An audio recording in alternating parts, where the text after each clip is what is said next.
Bili ako ng egg. Yan, dami nilang egg dito. Mura lang. Yung mga ano sila, dilis, tuyo.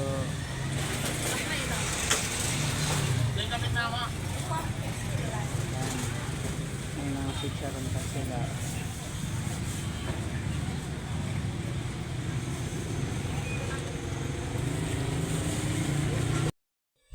Hello, good morning. Ayan, mga lalab.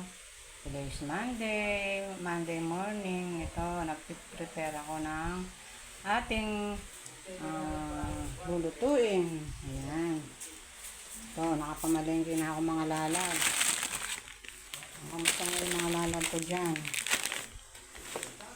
Alam ko, nakapamalengke na yung iba dyan. Ayan, ako maggugulay tayo ngayon mga lalab. Bumili ako ng gulay pero yung mga bata binili ko sila ng longganisa kasi yun daw ang gusto nila ngayon. Yan. Paano mga lalab, samahan niyo ako sa aking pagluluto at isi-share ko sa inyo ang lulutuin ko for today. Ayan mga lalab, maggugulay tayo. Ayan. Ito, bumili ako ng broccoli. Ayan. Mahal ng broccoli mga lalab. 80 isang kilo. Ayan. Ito, kulang-kulang isang kilo to. Ang marami lang mga lalab nito, oh. Ayan. Siyempre, ako, tinatapon ko na yung mga yan. Yung ganyan. Pero yung mga sariwang, yung mga sariwang dahon niya, kinukuha ko. Yan. Gusto ko yung dahon nito. Nilalagay ko dito sa, yan, sinama ko dito sa repolyo. Yan, may repolyo to. Parang, style,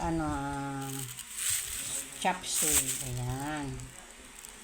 Ayan, bumili pa ako ng, fish crackers. Ayan. Gusto ng mga apo ko to. Sinasawsa nila sa suka. Ayan.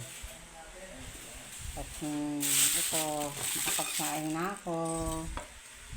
Ayun, nagpiprito na ako ng longganisa. Yan. Luluto na yung ating longganisa.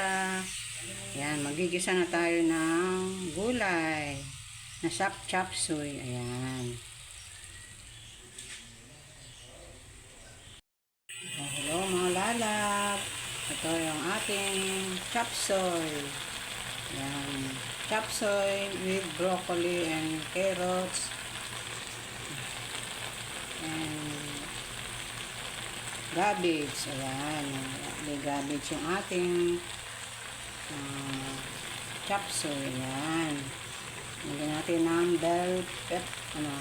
red bell pepper. Ayan. Ito mga lalab.